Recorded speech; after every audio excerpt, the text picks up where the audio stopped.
현장. 이웃 종교는 지금. 한 주간 종교계의 뜻깊은 현장들을 만나보는 시간이죠. 오늘 만나볼 현장은 천주교 현장인데요. 지난 10월 10일은 전 세계적으로 사형제 폐지를 촉구하는 사형제 폐지의 날이었습니다. 우리나라는 1997년 이후 사형을 집행하지 않아 사실상 사형 폐지 국가로 분류되고 있지만 종교 시민단체들은 사형제의 완전 폐지를 촉구하고 있는데요. 특히 천주교에서 사형제 폐지를 촉구하는 목소리를 높여왔죠. 지난 10월 11일 천주교에서 사형제도 폐지기원 음악회 평화를 말하다 생명을 노래하다를 개최했는데요.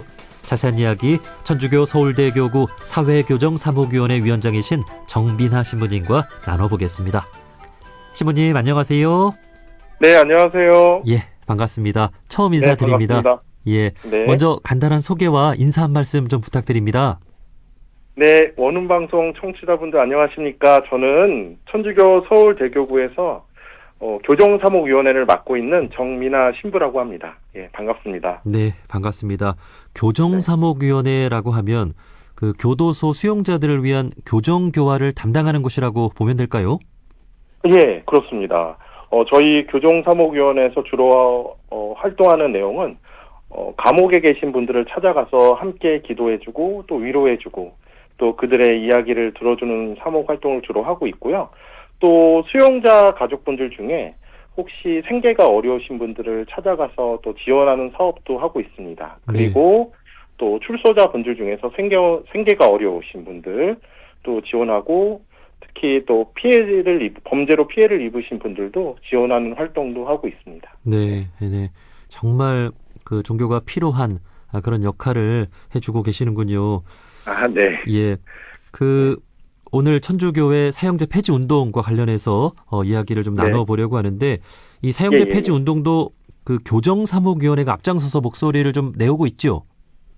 네, 저희도 이제 사형 폐지 운동에 대해서 이렇게 앞장서서 이렇게 활동을 하고 있지만 저 천주교에서 이렇게 대표적인 기구는 한국 천주교 주교회라는 곳이 있습니다. 거기 산하 단체 중에 하나가 이제 사형제도 폐지 소위원회가 있어요. 예. 그곳에서 천주교를 대표해서 사형제 폐지 운동을 적극적으로 활동하고 있고요. 저희 위원회는 그 기관과 협력하면서 연대하고 또 사형 폐지 운동을 함께 또 실천하고 있다고 보시면 될 것 같습니다. 네. 그동안 천주교에서 5번의 입법 청원 그리고 서명 운동을 전개해 왔죠. 예, 그렇습니다. 예. 지난달 19일에는 국회의원 회관에서 사형제도 폐지를 위한 연례 세미나를 개최했는데요. 이 자리에서 학계, 법조계 전문가들도 참여해서 사형제 폐지와 대체 형벌 마련을 논의했다고 들었습니다. 네, 그렇습니다. 지난 9월 19일 그 한국 천주교 주교회의 아까 제가 얘기했던 사형제도 폐지 소위원회 주관으로 사형제도 폐지와 인권적 대안을 주제로 세미나가 있었습니다.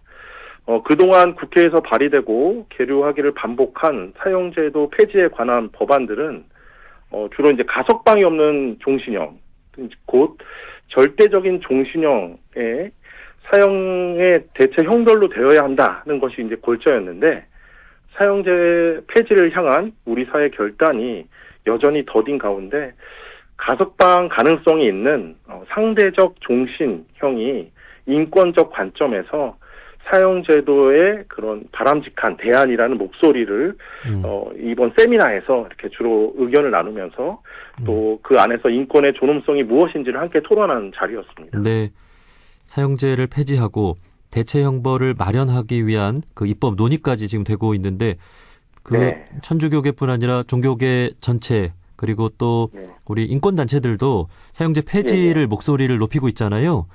네, 그렇죠. 우리나라는 지난 수십 년 동안 사형을 집행하지 않아서 사실상 사형 폐지 국가이기는 한데 이 사형제 폐지가 안 되고 있는 이유는 뭐예요?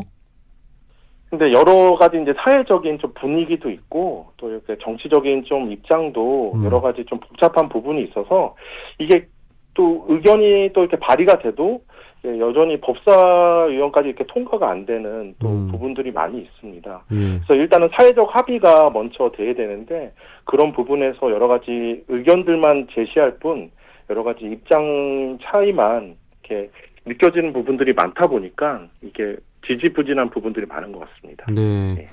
실질적으로 사용제도를 집행하지는 않으니까 사용제도를 네. 폐지할 만도 한데, 네. 네. 여전히 그 여론의 어떤 또 네. 눈치를 보고 있다고 또 볼 수 있겠군요. 그렇죠. 예. 근데 저희 나라가 28년 동안 사용 집행이 안 됐거든요. 네. 그럼 어떻게 보면 실질적으로 사용 제도가 이제 폐지된 국가로 어떻게 보면 생각해도 되는데, 그런 것들은 이제 생각 안 하고 여러 가지 이제 입장 차이만 계속 의견만 제시될 뿐, 실질적으로 이렇게 뽀얗게 움직이는 경우가 없다고 보시면 될 것 같습니다. 네. 자, 그러한 마음을 담아서 천주교에서 또 이번에 뜻깊은 기념 음악회도 열었습니다. 지난 네. 11일인데요. 전주 네. 치명 자산성지 평화의 전당에서 사형제도 폐지 기원 음악회를 열었죠. 사형제 폐지를 네. 바라는 마음을 음악으로 전한 시간이었다고요? 예.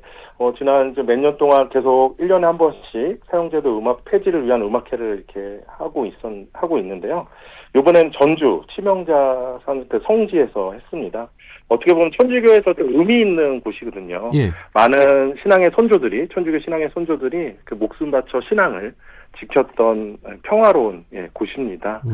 그곳에서 이번에 음악회를 했는데, 이번 음악회를 통해서 인간은 누구나 다 존엄한 존재라는 사실을 생각하고, 또 한편으로는 범죄로 인해서 고통받는 분들을 위로하는 마음을 떠올리면서 좀 함께 여러 가지 사랑과 평화를 생각하는 마음으로 음악회 시간을 가졌습니다. 네.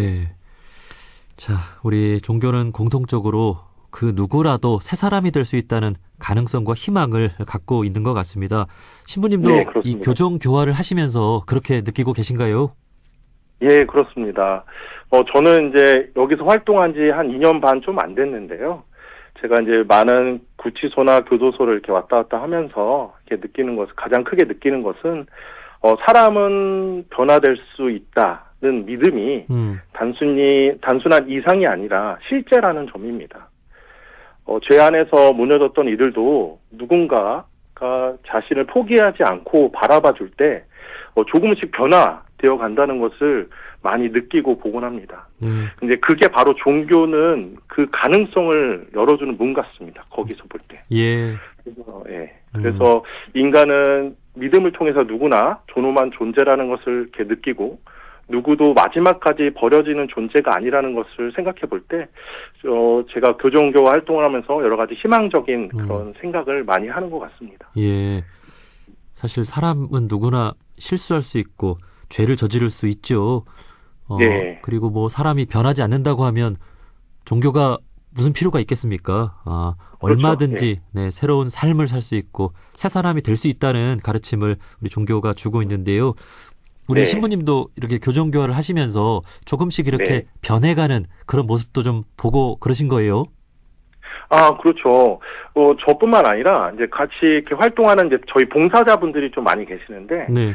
근데 저는 좀 2년이 넘었잖아요. 근데 그 봉사자 활동 중에 어떤 분은 뭐 20년, 30년 하시는 분들이 있어요. 예. 그분들과 이제 가끔 대화를 나누면, 처음에는 좀 이렇게 좀 막막하고 좀 약간 좀 답답한 분위기에서 이렇게 좀 그들에게 다가가기가 좀 어려운 부분들도 많은데, 지속적으로 다가가고 찾아가고 따뜻한 그 손길 하나, 눈빛 하나.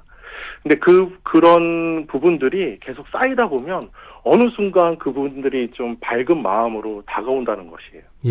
그리고 삶의 희망을 갖고 출소해서 또 열심히 살아가는 모습을 이렇게 볼 때, 또 들을 때, 그런 모습을 보면서 많은 교정 교화가 잘 이루어질 수가 있구나, 그런 희망적인 생각을 갖고 있을 수 있다라는 얘기를 저희 오래 봉사하신 분들과 이렇게 나누어 본 적이 있거든요. 네. 그분들 얘기 들었을 때, 저 교정 교화는 우리가 관심을 가질 때, 따뜻한 시선을 가질 때 늘 우리 안에서 이루어질 수 있다고 생각합니다. 네. 어쩌면 그 종교가 가장 필요한 곳이 바로 이곳이 아닌가 그런 생각을 해보는데요.